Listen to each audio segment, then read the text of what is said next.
Esse podcast faz parte da avaliação da disciplina de Psicologia da Educação do curso de Licenciatura em Física do IFRJ de Nilópolis. Eu, Pedro Luiz e meu colega Yuri César vamos conversar com a professora Janaína Corenza. Ela é doutora em Educação pela PUC-Rio, mestre em Educação pela Unirio, pedagoga e especialista em Educação pela Universidade Federal Fluminense. Mas vamos lá, professora, me conte um pouco da sua história, quem é a professora Janaína e onde você leciona, quais disciplinas leciona e quanto tempo tem de magistério? Eu, desde criança, eu sempre quis ser professora e eu fiz o curso normal para atuar nas séries iniciais do ensino fundamental.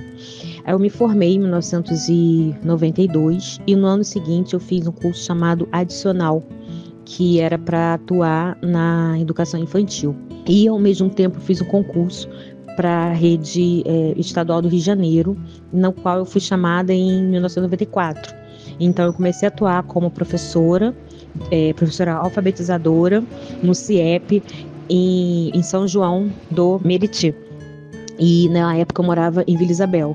Então era uma viagem, né? Era bem cansativo, desgastante. Eu tinha 19 anos quando eu entrei na rede do estado. E eu nunca tinha pensado em cursar uma universidade, porque eu não tive orientação nenhuma em casa. Meus pais, de origem simples, nunca falaram: olha, quando você terminar o ensino médio, você pode fazer um curso de graduação. Eu não tive isso, nem na minha casa, nem na escola. Embora eu tenha estudado numa escola na 28 de setembro, né, que é coisa de 5 minutos, a gente tem a UERJ.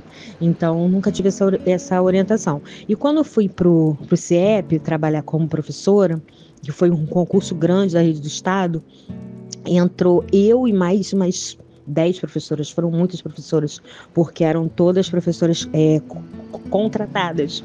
Então, com esse concurso novo, todo mundo teve que sair para nós concursados assumirmos as turmas. E lá tinham professoras que estudavam. Uma estudava na UERJ, a outra estudava na Simonsen, a outra estudava na UF. E aquele movimento, né, de saírem do CIEP 5 horas da tarde e irem para a universidade começou a me chamar a atenção. Então eu comecei, poxa, que universo é esse, né? Que possibilidade é essa de continuar a estudar? Então eu fui buscar, né, na época. A gente ainda tem, né, o jornal Folha Dirigida, e é ali que você tem um acesso a concursos e tal, e eu comecei a buscar entender esse universo.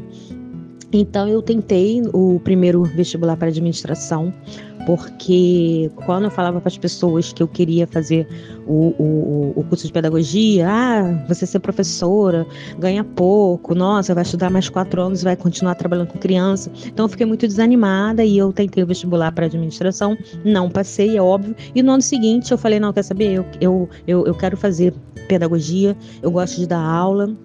E eu segui essa minha escolha. Aí eu fiz um curso pré-vestibular à noite, e justamente porque quando você faz o curso normal, você não tem base, né, em relação a matemática, química, física, biologia. Então eu saía da escola e ia para o MEA fazer esse curso pré-vestibular. Aí eu fui aprovada, na época eu fui aprovada para a UERJ, para a UFRJ e para a UF, mas eu escolhi a UF, embora a UF fosse muito mais longe, né?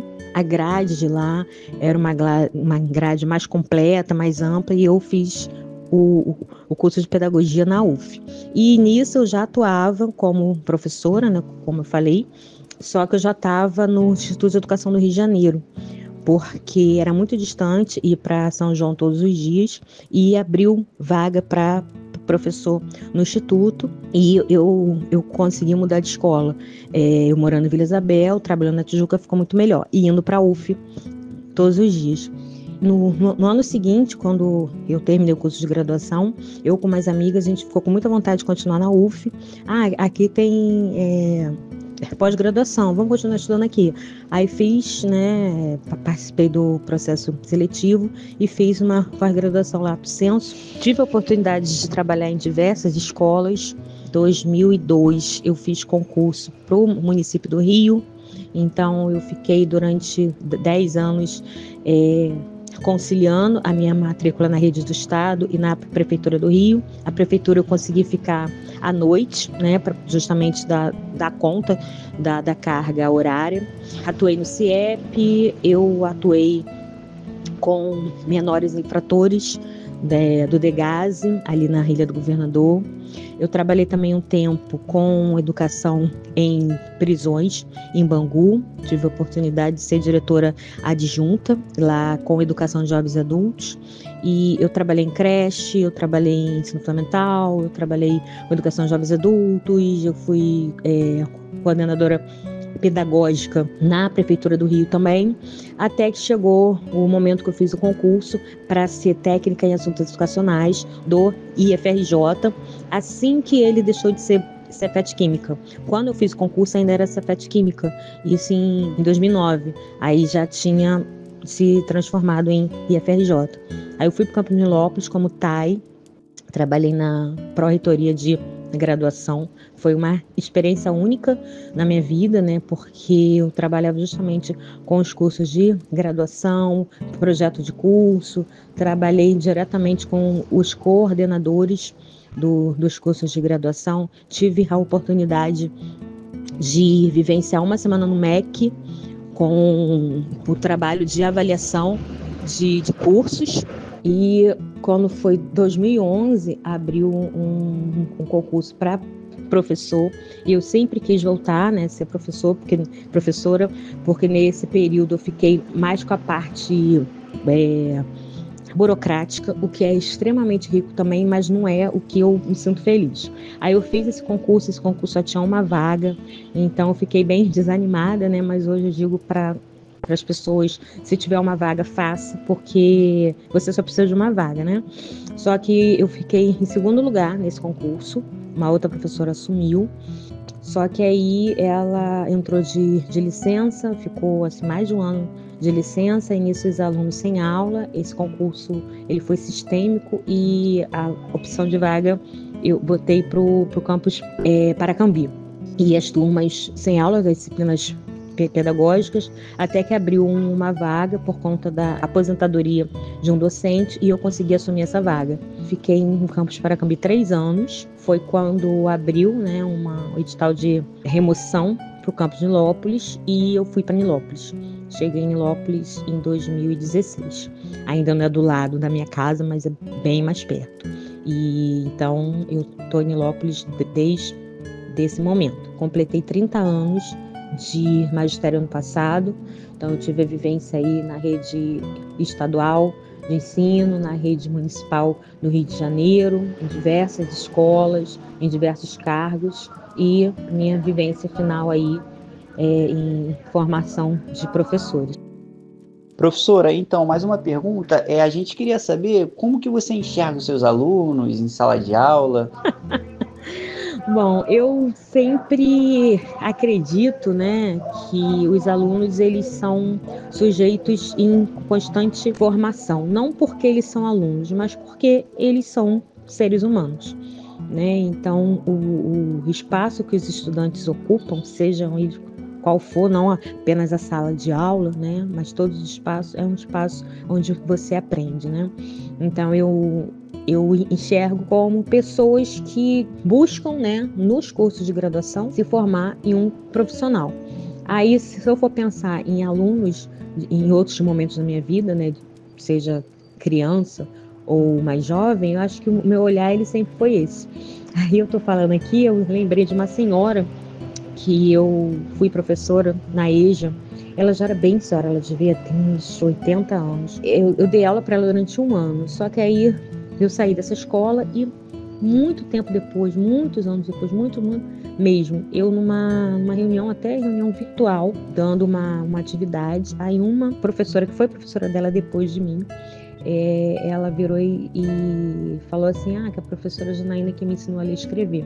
Então já tinham passado um tempo, ela já morreu, né? Quando eu dei aula para ela, já era bem senhora, mas essa professora que deu aula para ela depois de mim lembrou disso anos depois, né? Que ela lembrou que quem alfabetizou ela foi eu. Então, assim, isso eu acho que é uma coisa muito, muito maravilhosa, porque a gente, quanto professor, a gente marca a vida dos alunos, pro bem ou pro mal, tá? Essa daí foi uma fala pro bem, né? Mas o quanto em algum momento da minha vida eu posso ter falado alguma coisa, ou olhado de alguma forma, né? Ou não acreditado que aquele sujeito, aquele aluno, aquela aluna, eu nem gosto do termo aluno, eu prefiro o termo estudante, né? Que o aluno tem a questão de sem luz, mas enfim, essa é uma outra discussão. Então, eu acho que a gente precisa, eu faço exercício de enxergar o meu aluno como o sujeito que eu vou influenciar a vida dele, né? Eu vou marcar a vida dele de alguma forma. E como que a senhora se vê como professora? Então, assim, a vantagem da gente já ter 30 anos, né, de profissão é eu poder olhar para trás e dizer, nossa, eu fiz tanta merda, nossa, eu fiz isso, nossa, eu dava aula assim, eu dava aula assado, porque a gente aprende demais, né? Eu não sou, com certeza, a mesma professora que ingressou, né, numa turma de ensino fundamental lá em 1996. Né? Eu não sou a mesma professora que entrou no campus de Nilópolis em 2016. Eu não sou, porque eu mudei, não só por conta da minha formação de mestrado, doutorado, de estudo, de leitura, mas porque a cada turma a gente se modifica. Não tem jeito, né? É um relato que o aluno traz, é um exemplo que o aluno traz, é uma interpretação de um autor que você trabalhou, que aquela turma traz, e você vai mudando, você vai se desenvolvendo, você vai crescendo. Eu acho que eu me vejo hoje como uma professora que não só dá aula, né? Eu me vejo como aquela professora que eu gosto de abraçar, eu gosto de beijar, às vezes até extrapolo. Uma vez eu conversando com um aluno que tinha acabado de entrar na turma, não tinha assim muita amizade ainda. Aí eu já fui beijando, falei, gente, não é assim, né? Então eu acho que tem hora que eu me empolgo demais, porque eu sou assim, né? Eu gosto que as pessoas se sintam confortáveis em estar na minha aula com a professora Janaína. Mas acho que tem que ter um limite nisso aí também, porque a gente está lidando com pessoas, e as pessoas, dependendo da pessoa, pode não interpretar isso de uma forma boa, né? Mas enfim, eu me vejo como uma professora que cresceu muito, né? Uma professora que fala agora para o público, coisa que há 15 anos atrás eu ficava extremamente nervosa, eu ficava extremamente ansiosa, e hoje eu não fico mais, né? Então eu aprendi a olhar para as pessoas e falar sem ficar gaguejando muito, sem ficar muito nervosa. Então eu cresci nos últimos anos. Eu acredito que isso também por conta da vivência nos espaços que eu pude ocupar, que eu pude aprender junto com os alunos, junto com os outros professores, né? Enfim. Qual você acredita ser a sua função na vida dos seus alunos, como professora e docente? Eu acho que a minha função na vida dos alunos é mostrar para eles que eles são capazes, dentro do seu tempo, dentro das suas limitações, dentro dos seus desejos, dentro do seu próprio esforço, né? Então eu acho que isso eu vejo em mim hoje. Eu não sei se eu era assim há 15 anos atrás. Eu não sei, mas hoje eu vejo isso. A minha função é mostrar que ele pode, que ele deve, tem deveres também, né? De ler, de estudar, de buscar, de fazer perguntas. Mas eu acho que o principal é deixar esse aluno à vontade na minha sala de aula, que é minha, sim, é o meu espaço. Deixar à vontade para que ele se sinta, se ele estiver com dúvida, ele falar a dúvida. Se ele quiser falar que, olha, eu tô mal porque aconteceu alguma coisa na minha casa, que ele fale. Olha, professora, eu preciso sair mais cedo porque é aniversário do meu cachorro. Ele vai. Então, acho que eu vejo que a minha função é que os alunos se vejam seguros em falar qualquer coisa comigo. Não apenas ser a professora que ensina a disciplina X ou Y, mas a professora que está ali também para ouvir o que for possível. O que não for possível também eu vou falar, gente, isso aí não dá. Vamos falar um pouquinho agora sobre avaliação. Qual que você acha que é a função da avaliação nas disciplinas que a senhora ministra? Então, eu não trabalho com instrumento prova há muitos anos, né? Não só no FRJ, como na faculdade privada que eu dei aula, durante um tempo, e lá tinha chamada semana de provas. Então, nessa semana de provas, eu tinha que dar uma prova escrita, né? A direção exigia isso. Só que eu não me limitava a esse instrumento, eu sempre passava outras atividades de reflexão, de escrita. Então, assim, aí no EFRJ, como a gente tem uma liberdade um pouco maior, eu me recuso a usar a prova, porque eu acho que a gente estudou isso em didática, né? É inviável você marcar um dia e um horário, né, para que todos mostrem o conhecimento, né, de uma forma escrita. Então, eu sempre busco elaborar avaliações diversificadas, e isso ao longo do processo de aprendizado, né? Então, eu sempre trabalho com várias atividades ao longo do semestre, atividades pontuadas, porque a gente precisa no final gerar uma nota. Então, uma atividade vale 3, outra atividade vale 5, outra atividade vale 1, e a soma ao final que gera a nota do aluno. Isso aí tem um lado ruim também, né? Porque se o aluno não tiver um mínimo de disciplina, ele não cumpre os prazos e acaba acumulando uma série de atividades para o final. Aí eu vou dar um exemplo, né? Hoje mesmo eu estou com uma disciplina que eu tenho uma aluna que eu já dei 3 atividades pontuadas e ela só fez uma. E nós já estamos aí encaminhando para a reta final de período, e ela não entregou 2 ainda. Ela, professora, eu vou entregar, professora, eu vou entregar, professora, eu vou entregar. Ela pode me entregar no último dia, não tem problema nenhum com isso. Eu vou pegar, eu vou ler e eu vou avaliar como se ela tivesse enviado no prazo. A questão é o sentido dessa avaliação no final do período, porque perde o sentido. Por que eu gosto de fazer ao longo? Porque aí eu vou vendo, a fulana aqui está um pouco confusa aqui nesse tema.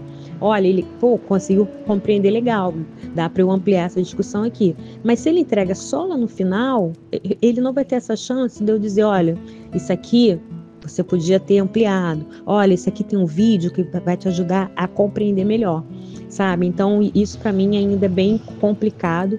Aí, por isso que eu digo, né, o processo de aprendizado e de ensino e aprendizagem não é só do professor, porque quando o professor marca uma atividade para o dia tal, é porque ele está compreendendo que aquela atividade vai contribuir para a formação dele. Então, se ele não entrega no dia tal, entrega 10 dias depois, esse retorno, esse diálogo com o que está sendo discutido morre.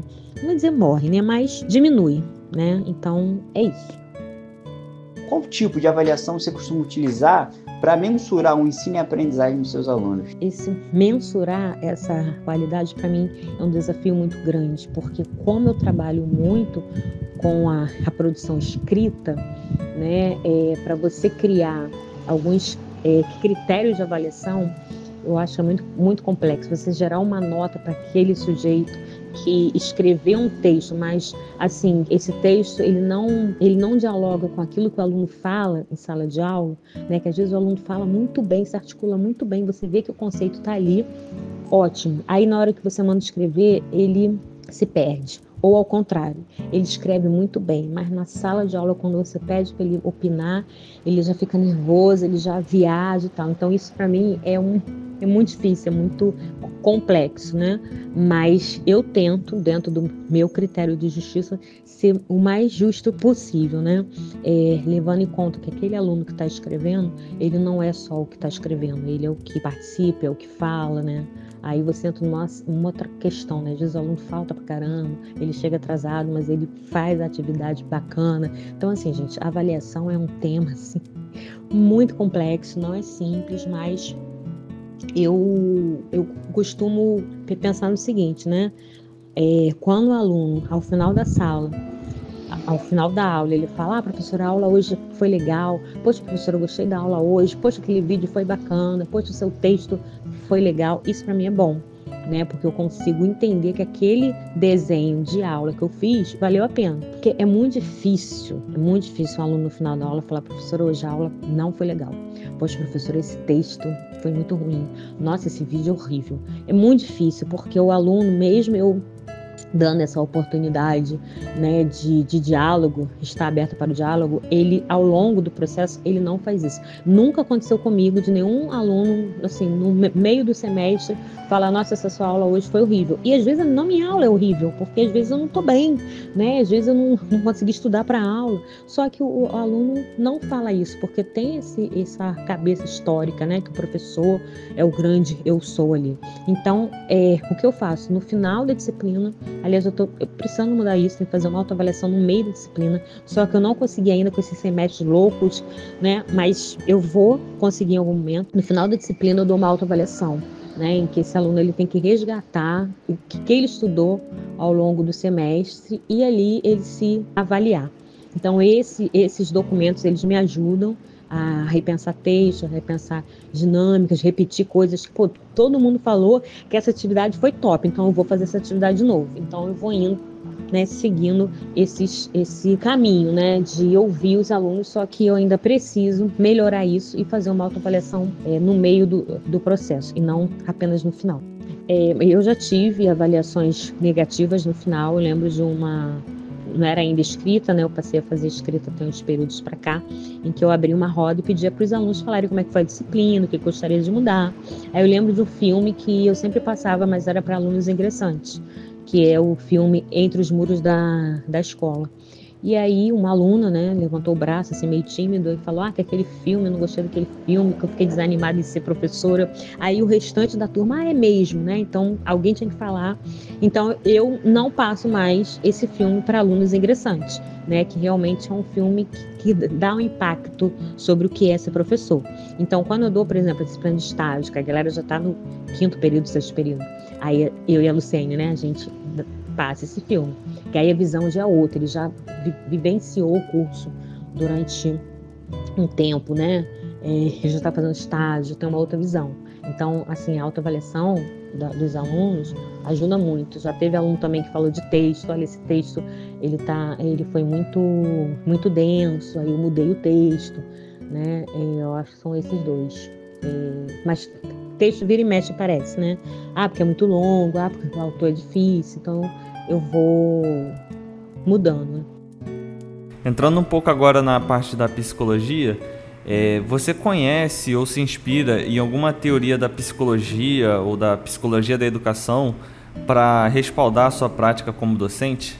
Então, eu acredito muito que quando a gente fala das teorias do desenvolvimento, que a gente tem a teoria do desenvolvimento interacionismo, né? Eu acredito nessa teoria, por quê? Porque é uma teoria que leva em conta os aspectos internos, né, de cada sujeito, né, o aspecto biológico, como também essa interação, né, entre o indivíduo e o meio. Porque quando a gente fala desse diálogo, né, dessa relação entre o indivíduo e meio, a gente dialoga também com Freire, quando ele vai dizer que a gente precisa levar em conta as realidades dos alunos. Então, esse indivíduo, né, cada aluno que está na minha sala, ele é único, né, ele tem suas vivências, ele tem as suas reflexões de vida, os seus valores, as suas crenças. Então, para ele se desenvolver, para ele aprender, eu preciso levar em conta esses aspectos também. Se eu tenho uma turma, por exemplo, é uma turma que eu já vivenciei isso, que a maioria são sujeitos que trabalham, né? Eu não posso, por exemplo, pegar um texto de 50 páginas e pedir para a turma ler. Eu vou ter que criar alguma estratégia de tempo para que eles leiam na sala, né? Ou um texto mais simples em relação ao número de páginas.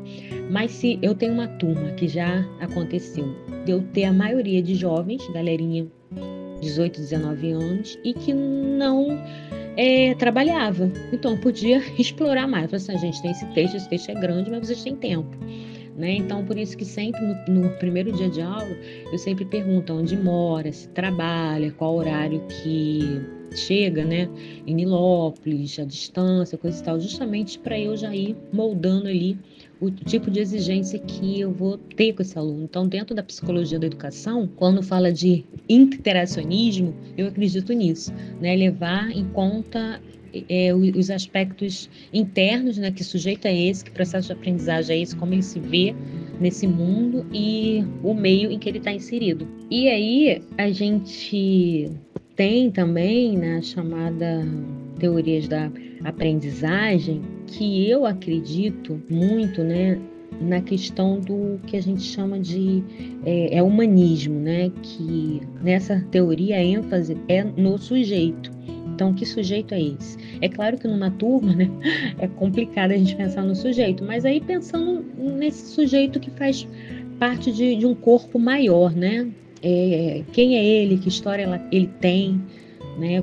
O que ele pode nos contar sobre estar naquele curso, né? Naquele momento histórico, né? Porque eu lido muito com a emoção, acho que eu falei isso lá no início, né? Eu sou uma professora que eu gosto de abraçar, eu gosto de beijar, eu gosto de perguntar como é que tá. Por exemplo, você mesmo, o Pedro, encontrei com você ali na escada, eu lembrei que em uma aula a gente estava falando das viagens, gosto de viajar, acho que você tinha ido para Gramado, se eu não me engano. Aí a gente estava falando coisa de viagem, aí você falou assim, ano que vem eu não vou fazer nenhuma viagem, porque eu e a minha namorada, minha noiva, a gente quer casar. Eu falei, é isso mesmo, aí você casa, estabelece, depois você volta a viajar. Quando eu encontrei com você ali na escada, que foi super rápido, eu lembrei disso. Aí eu perguntei, Pedro, você já casou? E você deve ter ficado assim, gente, por que a professora perguntou isso pra mim? Né? Porque assim, vai além, né? Porque uma coisa é o Pedro aluno, né, que não tem uma responsabilidade de estar casado, juntado, casado é a forma de falar, né? Outra coisa é o Pedro que já tá com uma outra vida, sabe? Então a gente tem que levar isso em conta também. Então, assim, às vezes parece uma coisa meio surtada as perguntas que eu faço. E sua mãe, como é que tá? Eu me lembro que o João, ele uma vez mostrou uma foto da mãe com o pai. Acho que foi nesse dia da viagem. Ah, porque ele gosta muito de viajar. Eles agora estão, não vou lembrar onde. Aí eu vi a foto, falei, nossa, seu pai e sua mãe são muito bonitos. Sei que ela... Que eu sou assim, eu gosto disso, né? Vocês não estão isolados no mundo. Vocês têm uma família. Seja um pai ou uma mãe, ou seja só um pai, ou seja só uma mãe, ou seja uma avó. Né? Então, eu acho que isso faz parte de mim. Então, nessa teoria da aprendizagem humanista, com ênfase no sujeito, acho que eu levo isso em conta, né? Esse sujeito não é só o aluno X, o aluno João, o aluno Pedro, o aluno Yuri. Não é só o aluno. Vocês são mais do que isso, né? É isso. Professora, outra coisa importante a gente queria saber como que você consegue fazer esse equilíbrio de teoria e prática em suas aulas. Hoje, né, depois de 30 anos de serviço público em 3 redes diferentes, estadual, municipal e federal, em instituições diferentes, né? Eu trabalhei no estado em CIEP, Instituto de Educação, depois eu fui para Bangu, eram 3 escolas, o Degase 5, aí o município eu trabalhei em 2 escolas, sei lá, umas 7 ou 8 escolas diferentes. Eu tenho muita vivência escolar, né? E esse equilíbrio entre teoria e prática, hoje, eu vejo assim que eu trago muito na minha fala daquilo que eu vivenciei nos ambientes escolares que eu vivi. É claro que eu não posso hoje falar alguma coisa do que eu vivi de 20 anos atrás, né? Que a realidade é outra, os contextos são outros. Mas eu entendo que eu não tenho como tirar isso de mim, né? Aquilo que eu vivi, aquilo que eu aprendi, aquilo que eu fiz de errado e que eu aprendi a refazer, isso é prática, não tem jeito, né? Então, hoje, principalmente quando eu trabalho na disciplina de estágio, quando os alunos trazem alguns relatos de vivências no espaço de estágio, eu penso, nossa, não mudou tanto assim, né? Então, esse equilíbrio em que eu preciso, né, pensar o que os autores trazem, o que a teoria me ensina, que é para eu repassar aos estudantes, e essa prática, né, como botar isso em prática, isso é um desafio. Mas hoje eu me sinto mais confortável em dar aula nos cursos de formação de professores mediante a vivência que eu tive na educação básica. Então, quando eu discuto educação, quando eu discuto avaliação, quando eu discuto didática, é metodologia de ensino, pedagogia de projetos. Eu não estou falando de algo apenas que o autor X ou Y usou, mas de vivências que eu tive também lá atrás. Então eu me sinto bem tranquila em relação às minhas aulas por conta dessa base prática que eu tenho. E para finalizar, quais seriam as habilidades consideradas essenciais para um bom professor no mundo atual? Pergunta difícil para fechar, hein? Pergunta de debate em sala de aula, né? Eu acho que como habilidade, esse professor ele precisa entender que ele tem que saber o conteúdo da área dele, né? Então eu vou focar na física, né? Esse professor tem que ser um bom professor de física, né? O Paulo Freire, ele vai dizer sobre o rigor pedagógico.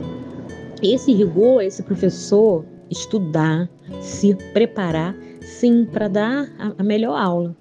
Aí o questionamento é, o que é esse melhor? Né? Esse melhor é encher o quadro? Esse melhor é uma lista de exercício? Esse melhor é uma discussão em grupo? Não sei, né? Os contextos vão ser diversos, então não existe uma receita de bolo, mas dentro do que esse professor acredita, ele tem que ser habilidoso a ponto de proporcionar, no contexto que ele está, a melhor aula, que vai variar de um para outro. Só que ele tem que compreender com o mesmo peso que ele ali não é só o professor que vai ensinar. Ele é um sujeito que tem um conhecimento e que vai mostrar para outros sujeitos, para um grupo de pessoas, que aquele conhecimento ele é válido, ele é importante.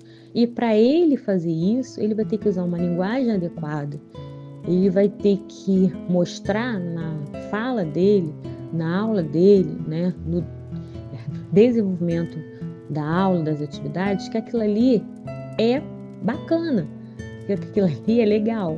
Só que isso ele tem que se despir do grande eu sou. Esse conhecimento aqui é dificílimo, né? Eu vou mostrar para vocês o quanto é difícil. Então ele não está usando a habilidade de não só dar aula, mas mostrar que aquela aula ela pode ser uma coisa bacana, ainda mais vocês que vão lidar com adolescentes, né? Que às vezes a gente esquece, quando a gente era adolescente, não queria aprender nada, né? Que às vezes o que fez a gente aprender lá atrás foi a postura de algum professor. Esse professor que eu acredito que tem como habilidade lidar com o outro, lidar com um grupo, com interesses diversos. Então é muito problemático, né? Um professor dar uma aula exatamente igual em diversas turmas. Né? Você vai sempre ajustar alguma coisa, você vai sempre mudar alguma coisa.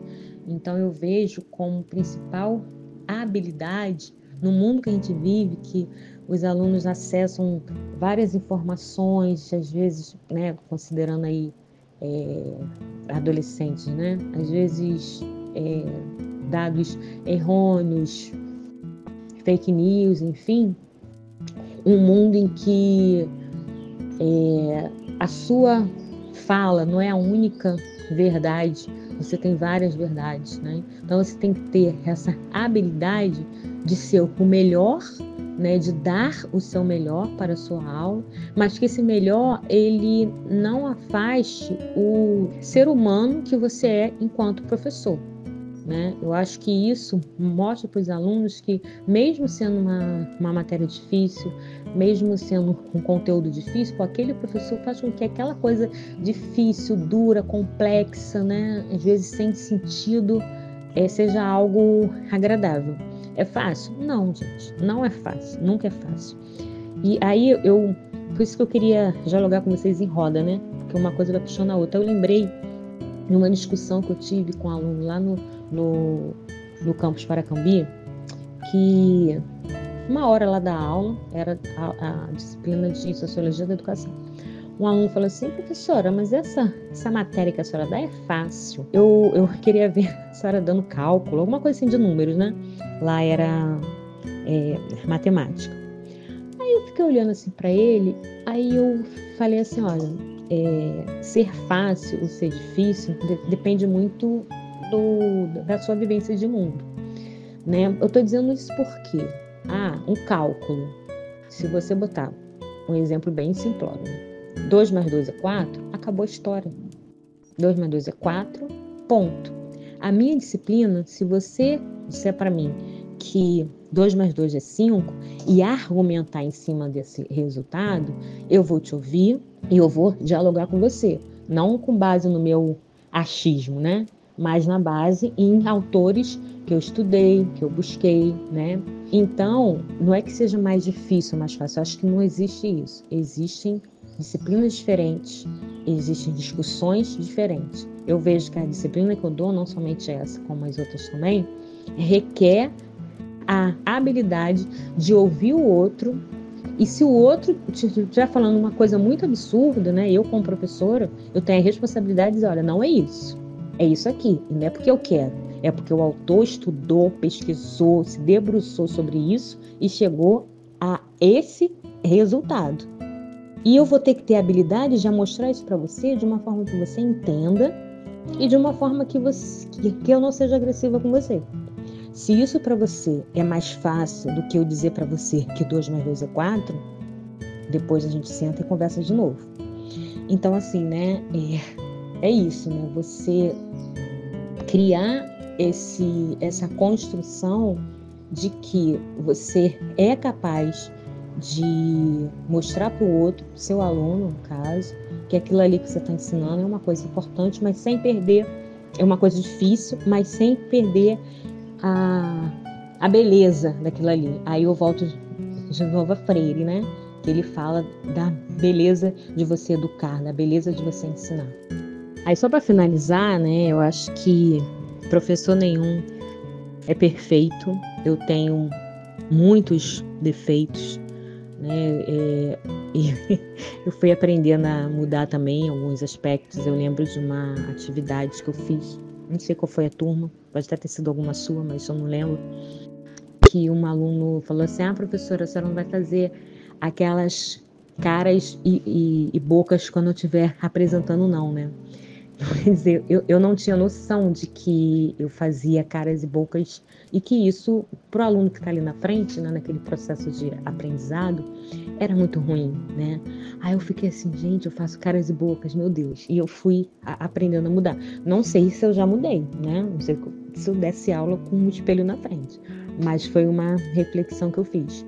Eu me lembro de uma aula também, uma aluna tentando explicar um determinado conceito e eu interrompi ela várias vezes. E ela desistiu de falar. Aí no final ela falou, a senhora não deixou falar, né? Então hoje eu tento não interromper. Então assim, né? Nós professores estamos constantemente aprendendo e às vezes de forma dura também, né? Deixa eu ver se eu lembro de mais alguma coisa.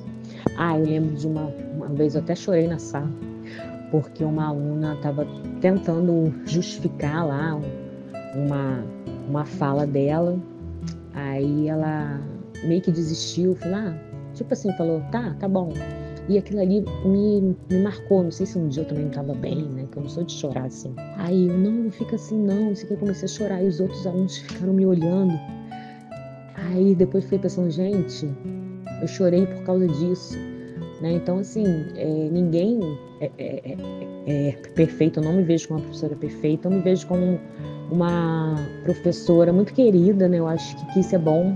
Eu acho que é muito, muito ruim quando você ouve aluno falar, porque o professor tal, Deus me livre, não quero ter aula com o professor tal, o professor tal. Eu acho que isso é muito ruim, porque tem muitos professores que fazem questão de ser ruim, né? E eu acho que a vida é tão curta e a gente tem a oportunidade de construir bons laços, né? Então, por que não construir esses laços?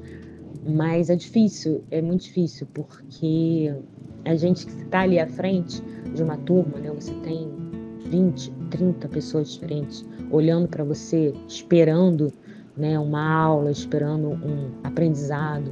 E às vezes você, naquele dia, você não está afim, sabe? Às vezes você está com vontade de ficar em casa ou está acontecendo alguma coisa na sua casa.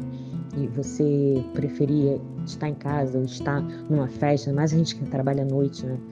Então, assim, é difícil você ter ali uma postura de profissional e, ao mesmo tempo, mostrar que você é um ser humano também.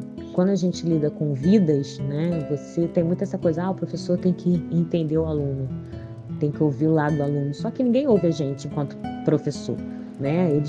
O aluno espera, assim, de uma forma geral, que você entre na sala e você dê sua aula. Só que, assim, né, a minha discussão, ela não tem como você só dar a sua aula. Quando você abre a boca, você está tendo outras... você influencia de outras formas também. Uma coisa simples, o aluno entrar e você dá um boa noite. Dependendo do tom do boa noite que você dê, você já está dizendo, sabe, se você está bem ou se você não está. Enfim, de repente discutir isso aqui durante horas. Mas eu acredito na própria disciplina, né, Psicologia da Educação, ajuda a gente a pensar esses aspectos, né? Até que ponto você pode ir como profissional, como amigo, como pessoa que você vai sentar no bar e vai bater um papo. Eu vejo muitos professores fazendo isso, que eu entro correndo e saio correndo, né? Mas eu vejo professores indo pro bar com aluno, conversando. Eu acho que isso é bom, é saudável, só que a gente tem que saber o de limite também, né? Enfim, ficaria aqui horas conversando com vocês, até porque vocês são uma turma engajada, né? Uma turma que participa. Por isso que eu não queria fazer isso assim, pelo WhatsApp, né? Queria estar olhando para vocês. Mas não deu, mas eu tenho certeza que haverá outras oportunidades. Beijo, gente. Que bem. Espero que eu tenha contribuído aí com as reflexões de vocês. E depois me conta como é que foi lá na aula. A gente queria agradecer demais, tá, professora, por você participar dessa entrevista. Foi muito importante poder aprender, entender o que você pensa sobre o ensino e aprendizagem e a psicologia da educação, tá? Muito obrigado, tá, professora? Eu e Pedro estamos, assim, muito gratos por você, tá? Muito obrigado pela ajuda. E sempre que a gente precisar e você precisar da gente, você pode falar, tá bom? Muito obrigado. Valeu, professora. A gente agradece muito. E eu só queria dizer que a senhora é uma das minhas maiores inspirações na minha futura carreira como professor, tanto na parte prática de como dar uma aula, mas também como eu quero tratar e ser visto pelos meus alunos.